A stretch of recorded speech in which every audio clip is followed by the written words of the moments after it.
That's a lot, and that's just cash. That's not monetary, that's not, I mean, we live in a great community, people are always willing to help, but I'm falling behind. You know, I'm not afraid to admit that I'm falling behind. I can't do everything that's expected now.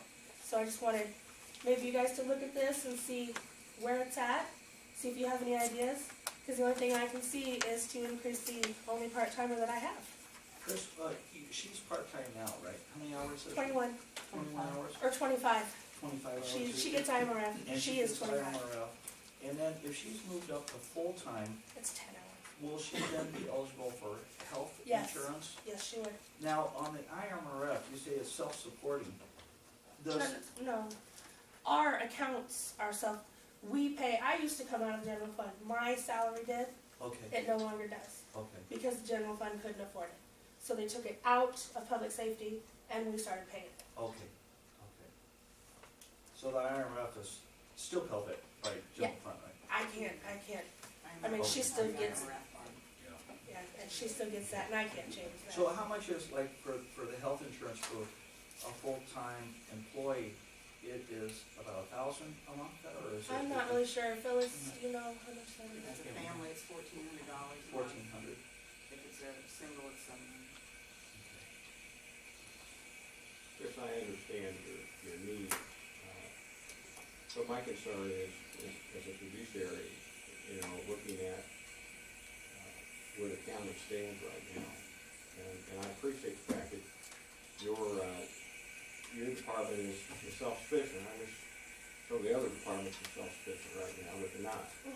And unfortunately, they're draining the cash flow. I was speaking with Jeff just yesterday, and we're gonna burn through at least $1 million this year of cash. Basically, what the budget was approved versus the revenue that's coming in and the expenses are gonna go up. And, you know, I think at this point to increase any expense, and I do, you know, I'm sorry that we're in this situation, but I just don't think, looking at where we're at currently, that it's good to increase any expenses. Is there a possibility we could shift their insurance pay or their insurance costs to them, like the county highway department? Because Jimmy, the highway department pays their own insurance, right? Yes. For employees? We pay our own salaries. Right, your salaries, The insurance. only thing that is paid under general fund is our retirement, IMRF. Yeah, and that's the IRMF levy. So if we could possibly shift the insurance costs to the animal control, which they're generating this revenue, that way we could, if we do that, we could possibly bring on another person. No, we're running Peter to pay Paul.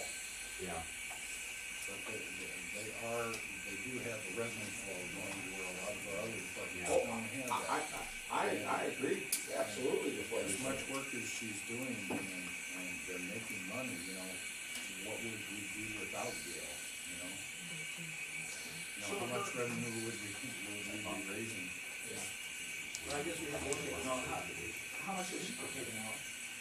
So, $9.38, I believe. so you figure, you know, that times 12 hours, and then I guess the thing I'm concerned with, it increases the IMRF and it increases the health insurance, which is $1,400 a month alone. You know, over a period of 1 year, you're looking at, you know, quite a bit. You know, I know that it was a deficit, or I mean, there's an outstanding bill of $12,000, but I don't know if you could justify it, you know, increasing somebody full-time, and then like Ted said, you know, all the obligations that go along with that full-time employee now, and then we just come down here a little bit and we talk about a hiring increase, and granted, I know that we're pretty much self-supporting, but it wouldn't be self-supporting if the IMRF went up for the general fund, and that also with the health insurance, so that's my issue. So maybe I should present it February 1st when we can maybe decrease some of with the hospital's IMRF?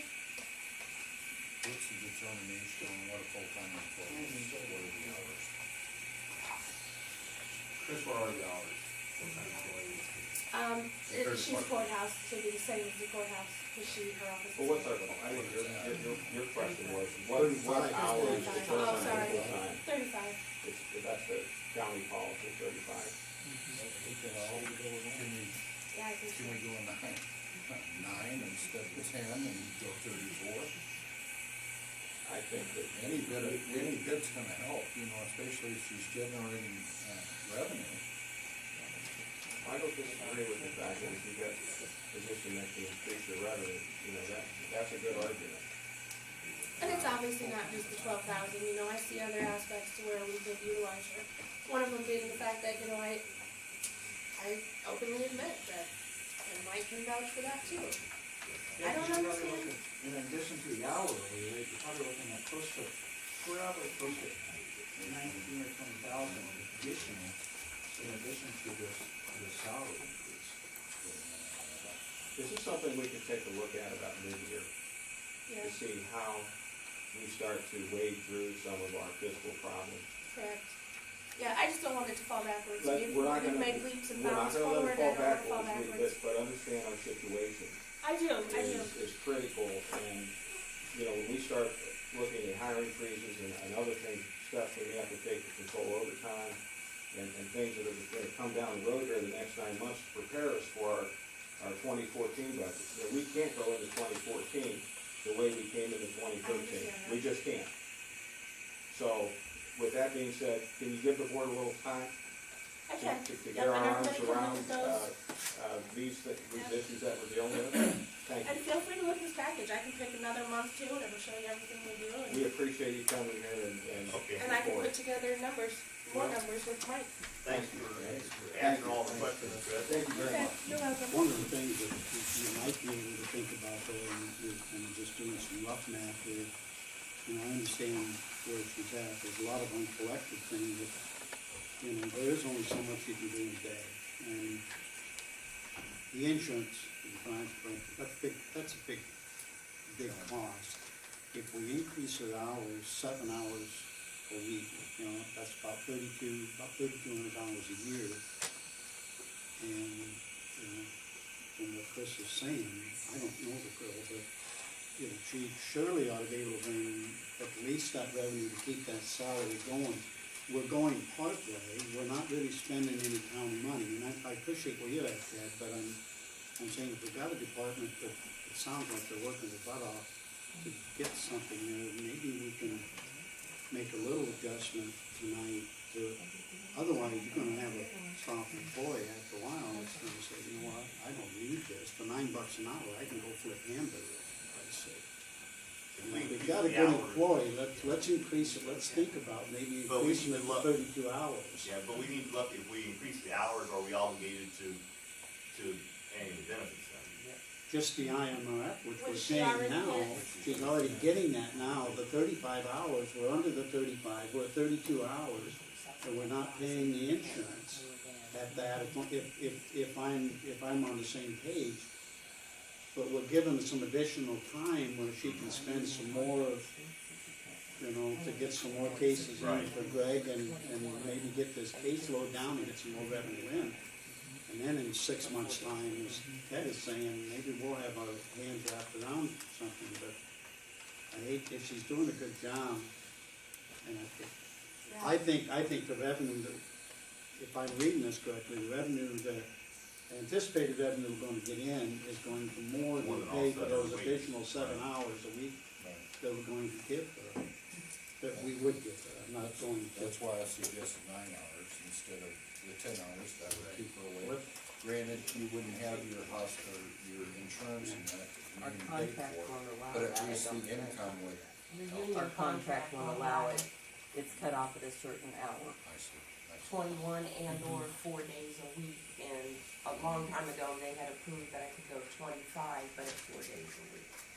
So the 32's So not. there is that's a not part-time, okay. because that's once not you get still- It's in, 32. if I was working 30 hours a week, a full-time person at 35, and you take their vacation days, their sick Well, that- days, their holidays, Sure. I'm working more than they are. Right. With That's too nothing. bad then, So because there's- as far as I'm concerned, And that that's shoots why it right that's out of in the there water. from the I mean, union. I That's feel true. that way. She wouldn't work that many hours without benefits, so Yeah, okay. it's Well, I think full-time. let's keep it on the table because it is a revenue generator, but let's look at it mid-year, I mean, let's not depress our department heads, let's keep them laser focused.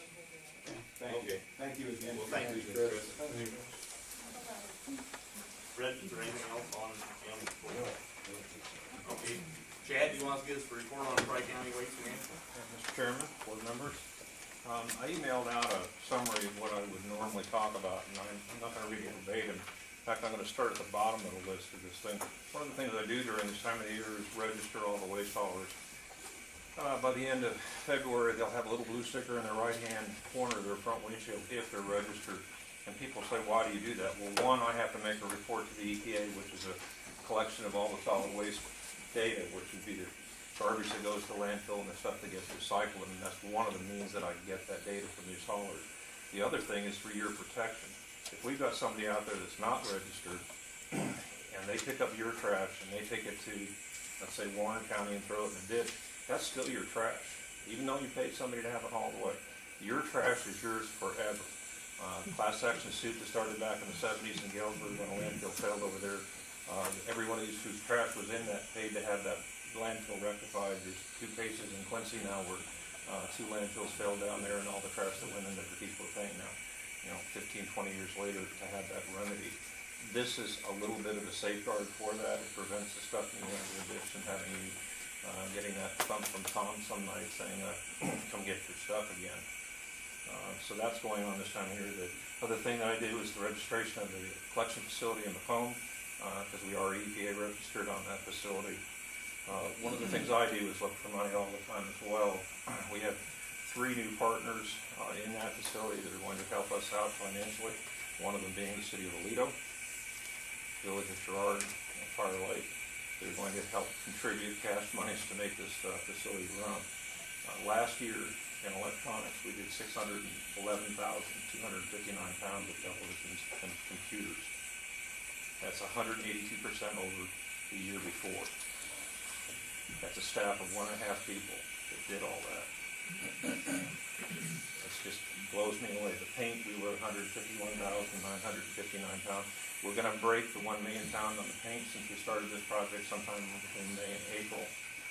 These are all bad things that are leaving the thing. This county and all the surrounding counties that are participating with us on this. This would never have happened if it hadn't been a county initiative. For 20 years ago when I started this, I looked for a company to come in and do this, and nobody wanted us. We're too small. There wasn't enough income to be generated from the products that we're handling. So this is maintaining those things. And on that list, I also, there's other things. When somebody brings us a computer, 9 out of 10 times it comes in the original box, hardboard. I've got 10 bales of 1,500 pounds a piece sitting in the warehouse just from this year. And that was the individual people bringing stuff in. I have a bale of plastic down there that weighs only 110 pounds, but it represents 7,425 people that brought something to us in a plastic bag. That'll get recycled. Our whole purpose of that facility was to create a zero waste going out the back end. The only thing that we take in that we cannot recycle